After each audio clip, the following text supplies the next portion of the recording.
Welcome back. This video, I've got an interesting format I want you to try to get an understanding about. In the beginning, I'm going to ask you a question, and then I'm going to tell you a story. And then you'll see how the question brings some thought to you from the story. And it goes like this. Why is it that people would prefer known hells to unknown heavens? Why would they do that? Well, the answer is this. It's comfortable. The known hells, the things that they have to go through, they're comfortable with that. Let me give you the story behind that.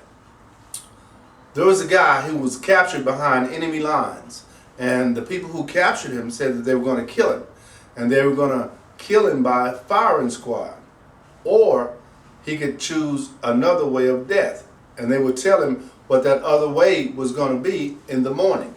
So they let him go through the entire night thinking about death, right? Knowing at some point he was going to die. Now, the next morning came, and this is what they told him. They said, okay, you can die by firing squad, or you can go through that door. And he says, what's on the other side of that door? And they said, unknown hells. He chose the firing squad. So, just like he asked for, they gave it to him. They shot him and he died. And then his secretary said, what's on the other side of that door? And they said, freedom.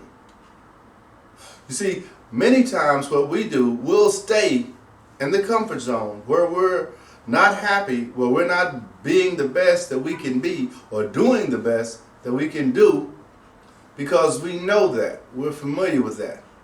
We're not really making any waves. But when you go into creating something for yourself, starting your own business, writing your own book, creating your own videos, what that does is require you to come outside of that comfort zone.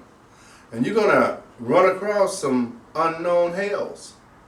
But the result can be freedom. Can take you to a place where you never have to work for anybody else in your life, where you make your life the way you want it to be. If you want $500,000 a year income, you can do that. If you want $1 million a year income, you can do that. You can never do that working for someone else, dealing day in and day out with those known hells. SpeakerLarry.com